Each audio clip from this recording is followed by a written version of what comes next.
आशा करता हूं आप सब बहुत अच्छे होंगे। मेरा नाम है सिद्धांत अग्निहोत्री। स्टडी ग्लोस पे आपका बहुत बहुत स्वागत है। दोस्तों, आज हम बात करेंगे तहरीके तालिबान पाकिस्तान, अफगानिस्तान, इंडिया, अमेरिका, दुनिया, स्टडी ग्लोस सब जोड़ दो इसमें, जो तुम्हारी भी बात कर लेते हैं हम। जितनी भी चीज़ें जोड़ दो तो तुम्हारी बात यह है कि हमारी साल की सबसे बड़ी सेल लाइव है। तो दिवाली 50 कूपन कोड यूज़ करिए। सारे कोर्सेज पे 50% ऑफ है। 4 दिन तक ये सेल चलेगी। 80 के ऊपर कोर्सेज है, एआई से लेकर साइकोलॉजी तक, लूट लो। बाकी अगर हम बात करते हैं, ये आर्टिकल है टाइम्स ऑफ इंडिया का और बहुत अच्छा आर्टिकल है। तो अभी अफगानिस्तान पाकिस्तान का वॉर ख़त्म तो नहीं हुआ है। वॉर क्या, कॉन्फ्लिक्ट क्या, जो भी बोल लो, लड़ाई यार देखो, अब लड़ाई है भैया। वॉर बोल लो, कॉन्फ्लिक्ट बोल लो, जो भी बोल लो। वॉर लंबे समय के लिए चलता है, बैटल छोटी छोटी होती है। कॉन्फ्लिक्ट कहो बस थोड़ी बहुत होगी। तो यहाँ 48 घंटे का सीज फायर, मतलब 24 घंटे तो हो गए हैं, ठीक है। अभी आज शाम को, मतलब कल शाम तक 48 घंटे 48 आवर्स हो जाएंगे। पाकिस्तान अफगानिस्तान जो है उन्होंने लड़ना कर दिया है बंद। ख्वाजा आसिफ जहर उगल रहा है, कह रहा है ये भारत कर रहा है, भारत करवा रहा है। क्या भारत का वाकई में रोल है? भारत का रोल है पाकिस्तान को इंस्पायर करने में। आज पाकिस्तान इंडिया जैसा बिहेव कर रहा है। जैसा इंडिया कहता था ना कि क्या बदतमीजी है ये, आतंकवाद हमारे ही, तुमने हमारे लिए पैदा किया ना। आज यही पाकिस्तान कह रहा है तालिबान से, क्या बदतमीजी, आतंकवाद तुमने हमारे लिए पैदा किया है ना। पहले हम कहते थे इंडिया को, देख आज हम तालिबान से पूछते, अबे तू क्या है बे। वही हिसाब किताब पाकिस्तान, ख्वाजा आसिफ तो कुछ भी करके बोलता है वो। तो ये जो क्लैशेस हुई है ना तालिबान, और ये आगे भी होती रहेंगी, इसका मैंने अभी 4 दिन में बहुत ज़बरदस्त एनालिसिस किया, एक लेक्चर। और अब ये 2021 में ही मैंने प्रेडिक्ट, और बहुत सारे एक्सपर्ट्स ने प्रेडिक्ट कर दिया था कि आपस में भिड़ेंगे ही भिड़ेंगे एक ना एक दिन।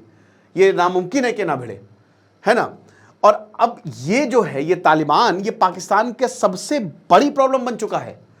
आज टीटीपी जो है वो सबसे बड़ा इंटरनल सिक्योरिटी थ्रेट है। ऊपर बैठा तालिबान, नीचे टीटीपी, और बाकी सारे ग्रुप ले लो, बीएलए, बीआरए, जितने भी ग्रुप है जो भी पाकिस्तान के खिलाफ। और पाकिस्तान बहुत छोटा देश है, वहां पे इंसर्जेंसी झेल नहीं पा रहे हैं।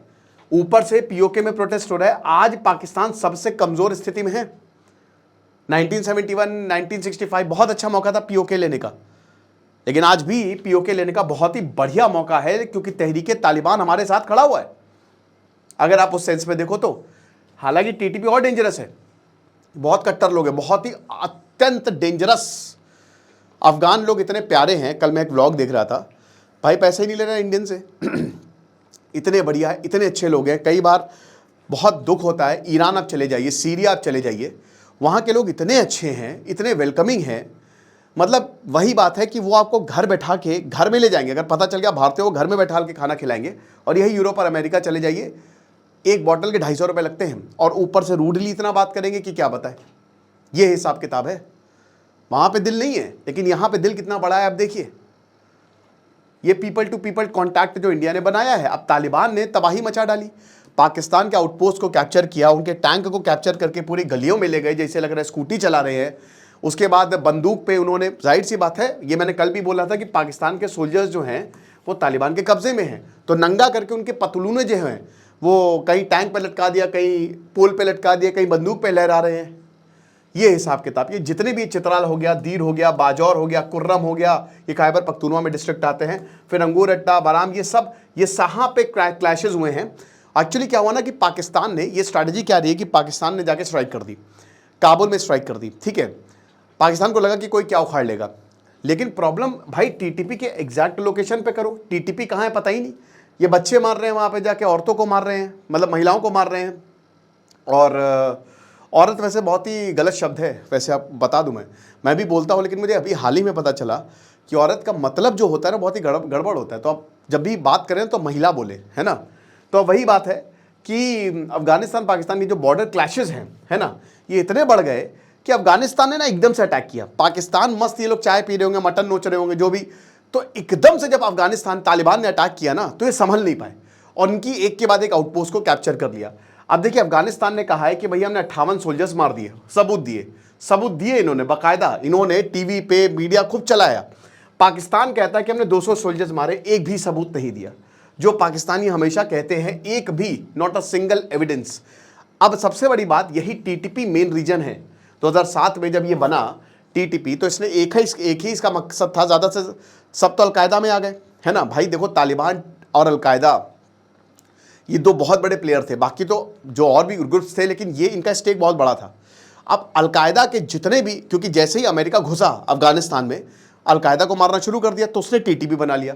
और क्योंकि पाकिस्तान अमेरिका के साथ काम कर रहा था, तो टीटीपी ने बोला कि बेटा तुमको छोड़ेंगे नहीं और हमको एक ग्रेटर तालिबान चाहिए, और तालिबान के अंडर ही टीटीपी बना। तो तालिबान के एक तो वहां पे अफगानिस्तान में उसका ऑब्जेक्टिव पूरा हो रहा था, और पाकिस्तान में ये है ना, लेकिन बाद में पता चला उसामा बिन लादेन जो है वो पाकिस्तान के पास है। तो इस्लामाबाद समझिए कि ये कहता है कि टीटीपी की वजह से ही जो है वो हम तालिबान को मार रहे हैं। अब 600 अटैक्स हुए हैं, एक नहीं दो नहीं, 600 आप विश्वास कर सकते हैं? 600 अटैक, हर महीने 50 अटैक, यानी कि हर दिन 2 से 3 अटैक हो रहे हैं, हर दिन।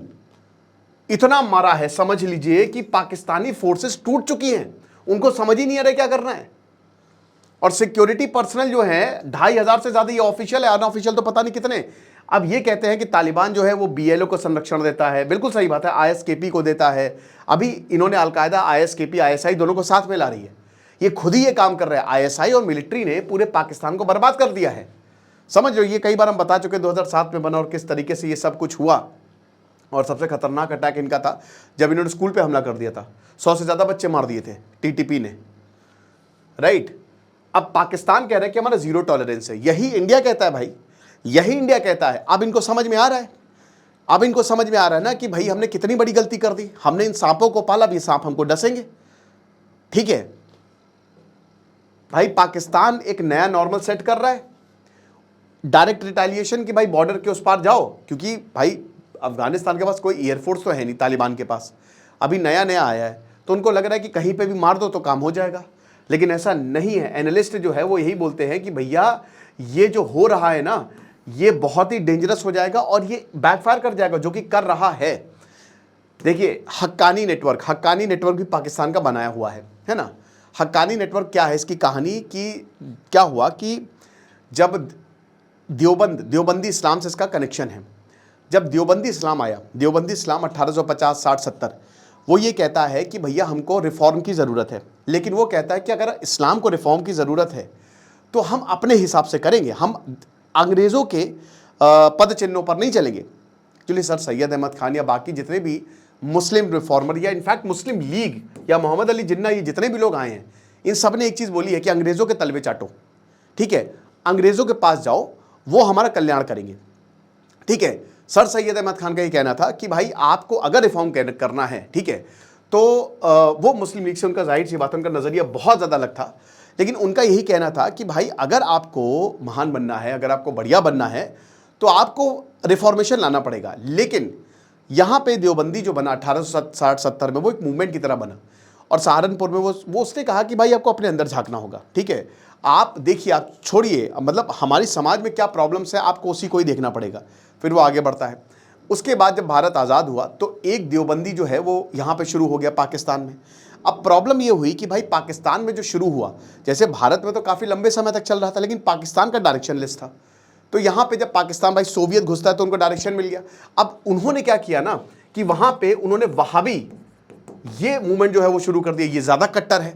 अगर आप देवबंद यहाँ पे भाई उन्होंने कहा कि आप इंट्रोस्पेक्ट करिए, रिफॉर्मेशन करिए, लेकिन ये वहाबी अलीगढ़ दिशा में जाता है। इसी में एक और हक्कानी नेटवर्क जुड़ गया, ठीक है, कि हक्कानिया के नाम से इन्होंने ग्रुप बना दिया कि भैया मुस्लिमों को जो है वो एक नई आइडेंटिटी मिलेगी, यहाँ पे जो देवबंद उनको अब नई आइडेंटिटी देंगे, जिसके अंदर तालिबान जुड़ा। तो आज वही हक्कानी नेटवर्क जो है वो तालिबान में काम कर रहा है। लेकिन जो तालिबान आया था पहले वो अलग तालिबान था, वो पाकिस्तान का तालिबान था, बल्कि भारत में जो देवबंद वो अलग है, राइट। तो अब क्या होता है कि भाई ये हक्कानी नेटवर्क जैसे ही सरकार आई, तो अब हालांकि हक्कानी जो पैसे के लिए काम करते हैं, आप उनको पैसे दीजिए वो कुछ भी कर लेंगे, ठीक है, they all are about money. But Pakistan को लगता है कि हमारी सरकार चल रही है, हमारा नेटवर्क है, लेकिन वो एक बहुत बड़ी गलतफहमी में था। 5-6 सेंटर्स है। देखिए अफगानिस्तान में क्या है, वहाँ फर्स्ट एमंग्स द इक्वल है, राइट। बहलोल लोदी आया, Lodis were the first Afghans to rule in India, है ना। तो लोधी जो है वो पहले अफगान थे जिन्होंने भारत पे रूल किया, मुगल से पहले जो आए थे, ठीक है। तो 1453 जब खिज़्र डायनेस्टी का अंत हुआ, तो जब आज से 600 साल पहले लोधीज आए, तो बहलोल लोधी आया या फिर सिकंदर लोधी आया, वो क्या करता था, वो ये करता था कि वो डिसीजन लेता था, लेकिन वो जो डिसीजन थे ना वो सबकी सहमति से होते थे। वो एक डिक्टेटर नहीं है, अफगानी डिक्टेटर नहीं है, वहाँ पे ट्राइबल कल्चर है। तो यानी कि अगर आप डिसीजन लेंगे तो आप सबकी सहमति से लेंगे, ठीक है, खाली शब्द आपके होंगे लेकिन सहमति सबकी होगी। ऐसा अफगान कल्चर में, पश्तूनों में ये ले। और ये पश्तून है कौन? अगर आप इन पश्तूनों के इतिहास में जाओगे ना तो बुद्धिज्म को मानते थे, है ना, ये सनातन को मानते थे, बाद में फिर ये कन्वर्ट हुए, जाहिर सी बात। तो इसीलिए अगर बात, तो पश्तूनिस्तान अलग है भाई, इस्लाम की अलग अलग आइडेंटिटी है। जैसे इंडियन मुस्लिम, अगर आप साउथ में चले जाओ तो हो सकता है मुस्लिम हो, लेकिन वो भाई साउथ मुस्लिम, सदर्न साइड की मुस्लिम से। तो कहने का मतलब ये है कि भाई वो अपने हिसाब से सारी प्रथाएं जो चलती चली जा रही है उसको फॉलो करेंगे। आज इंडोनेशिया मुस्लिम देश है, सबसे बड़ा मुस्लिम देश है, लेकिन वहां पे अगर आप नाम देखो तो रामायण और महाभारत के नाम पे है। हर घर में वहां पे आपको मंदिर मिलेगा, ये चीज है। तो वो अपनी आइडेंटिटी नहीं छोड़ रहा है, भले ही किसी दूसरे धर्म में जा रहा है। यही वहां पे हुआ। तो अब हम ये देखते हैं कि इनको लगता है कि भैया हक्कानी नेटवर्क हमारे साथ था, बट हक्कानी नेटवर्क तो इनके साथ हुआ नहीं। हक्कानी नेटवर्क क्या, वहां पे जितने भी पावर सेंटर्स थे वो पाकिस्तान के खिलाफ हो गए। तो बार बार पाकिस्तान ने बोला भाई 600 हमले हुए हैं कि आप एक्शन क्यों नहीं लेते हो? ऐसा एक्शन लो ना कि टीटीपी खत्म हो। अफगानिस्तान ने बोला हमारा कोई मतलब ही नहीं है भैया, हमारा कोई मतलब ही नहीं है। इनको लगा कि Afghans will one day have a true representative government, Pakistan को ऐसा लगा। और अफगानिस्तान तालिबान ये बार बार बोल रहा है कि हमने कभी टीटीपी को सपोर्ट किया ही नहीं, और रिजीम जो है वो पाकिस्तान की सिक्योरिटी कंसर्न्स को इग्नोर करती जा रही है। भाई पाकिस्तान हर किसी के लिए यूज एंड थ्रो है। अमेरिका यूज करता, थ्रो कर देता है, तालिबान यूज करेगा, थ्रो कर देगा। वो कंधे पे बैठ के आया और अब उसके बोझ तले पाकिस्तान जो है वो दब जाएगा। भारत ने ऑपरेशन सिंदूर किया, पाकिस्तान जो भी इंडिया करता है पाकिस्तान उसको कॉपी करने में लग जाता है। बहुत आसान है, चीटिंग करना सबसे आसान है, कोई मेहनत नहीं लगती। तो ऑपरेशन सिंदूर किया, उसी तहत पे एकदम सेम चीज पे ये जाके काबुल में ऑपरेशन कर रहे हैं। बिल्कुल ऑपरेशन सिंदूर वाली स्क्रिप्ट है ना। तो पीएम मोदी का स्टैंड था कि टेररिज्म जो है उसको क्रश किया जाएगा चाहे जो भी हो जाए। तो प्रोएक्टिव डिटरेंस, सेम पाकिस्तान जो है यही सिमिलर डॉक्ट्रिन जो है वो अफगानिस्तान से, असर्टिव क्रॉस बॉर्डर और रिटेलिएटरी स्ट्राइक्स होंगी, यही कह रहा है, यही तालिबान कह रहा है। तो पाकिस्तान ने अपने प्लेबुक को ही चेंज कर दिया है। अब इनके जो आइडियोलॉजिकल टाइज है भूल जाइए, मुस्लिम मुस्लिम कोई भाई नहीं। जो पाकिस्तान कहता है कि जो बॉम्ब है ये सुन्नी बॉम्ब है, न्यूक्लियर बॉम्ब बनाया है, सब खत्म हो गया। यहां पे अफगानिस्तान में जाके ये लोगों को मार रहे हैं, ये एयर स्ट्राइक्स कर रहे हैं, अपने ही लोगों पे एयर स्ट्राइक्स कर रहे हैं, क्योंकि अब अगर कुछ नहीं किया तो लोग इनके खिलाफ खड़े हो जाएंगे। और यही हो रहा है, यही चीज है। मोटिवेशंस क्या है कि जो वेस्टर्न भाई देखिए, वेस्टर्न बॉर्डर को हर हाल में इनको सिक्योर करना है चाहे जो भी हो जाए। मिलिट्री डोमिनेंस इनको बढ़ानी है, क्योंकि तालिबान का प्रोवोकेशन बहुत ज़्यादा है। और कंट्रोल, क्योंकि डोमेस्टिक इंस्टेबिलिटी, टीएलपी ने, अब मुझे नहीं पता अभी क्या हालात है, साद रिजवी किधर हैं, जिंदा भी हैं कि मर गए, आई डोंट नो। मैंने अभी 2-3 दिन से तो ये न्यूज़ नहीं कवर की है। कुछ होता तो आ ही जाता है ना, वैसे तो मुझे अभी दिखा नहीं फिलहाल इंपॉर्टेंट आर्टिकल्स में। लेकिन ये बात सच है कि टीएलपी ने पाकिस्तान के बड़े बड़े शहरों को हाईजैक कर लिया, और यही आगे होने वाला है, क्योंकि पाकिस्तान की सरकार फेल होती जा रही है। अब जाहिर सी बात है, अगर रीजनल सिक्योरिटी की बात करें और अगर ऐसे ही डॉक्ट्रिन फॉलो करता रहे तो भाई यहाँ पे पाकिस्तान की सॉवरेनिटी क्लेम्स को दोबारा से एक तरीके से रीडिफाइन किया जाएगा। बट एस्केलेशन और डीस्टेबलाइजेशन हद से ज़्यादा होने लगेगा, और इंडिया का रोल इसमें यही रहेगा कि भाई देखिए, इंडिया का रोल साफ है। इंडिया ने एक चीज़ बोल दी है, भैया तालिबान, हम इन्वेस्ट करने वाले हैं तालिबान के ऊपर, हम दोस्ती करेंगे तालिबान से और अब हमको कोई नहीं रोक सकता। हम इन्वेस्ट करेंगे, हम दोस्ती करेंगे, हम दोस्ती का हाथ बढ़ाएंगे, और तालिबान की जो जायज़ मांगे होगी हम उनको पूरा करेंगे। भाई भारत हमेशा अपने नेशनल सिक्योरिटी इंटरेस्ट को आगे रखता है। वो ऐसा नहीं जैसे पाकिस्तान को कुछ भी हो जाए, वो बिक भी जाए ना, तब भी वो अमेरिका चाइना के तलवे चाटेगा। लेकिन भारत ने साफ बोला है कि हमारे नेशनल सिक्योरिटी इंटरेस्ट, हमारा जो नेशनल इंटरेस्ट है उसमें क्या बैठ रहा है सही। हमारा नेशनल इंटरेस्ट है हमको तेल खरीदना है, हमको कोई भी दे। हमारा नेशनल इंटरेस्ट है कि हमको तालिबान से इंगेज करना है, भैया हम करेंगे। हमारा नेशनल इंटरेस्ट है कि अमेरिका के टैरिफ को हमको गुस्सा करना है तो करेंगे हम। हमारा नेशनल इंटरेस्ट क्या कह रहा है, तो भारत उस चीज़ पे चलता है। लेकिन इतना आसान नहीं है, क्योंकि देखिए डोमेस्टिक यूनिटी पाकिस्तान में दिख नहीं रही है। सिविलियन और मिलिट्री लीडरशिप अभी तो अलाइंड है, वो भी खाली एक दिखावा है एक तरीके से, बट इधर ऑपोजिट है वो, है ना। और नॉन स्टेट एक्टर्स जो कि तालिबान को लेकर काफ़ी ज़्यादा सिंपैथेटिक हैं, पाकिस्तान के मिलिट्री और सिविलियन गवर्नमेंट को ही लेकर टीएलपी प्रोटेस्ट कर रही है कि ये जो अमेरिका के तुम आगे झुक रहे हो, क्या कर रहे हो। और डिप्लोमेसी, आप ये मान के चलिए कि प्रॉब्लम्स इतनी ज़्यादा हो गई है कि वीज़ा तक डिनाई कर दिया यहाँ पे काबुल ने।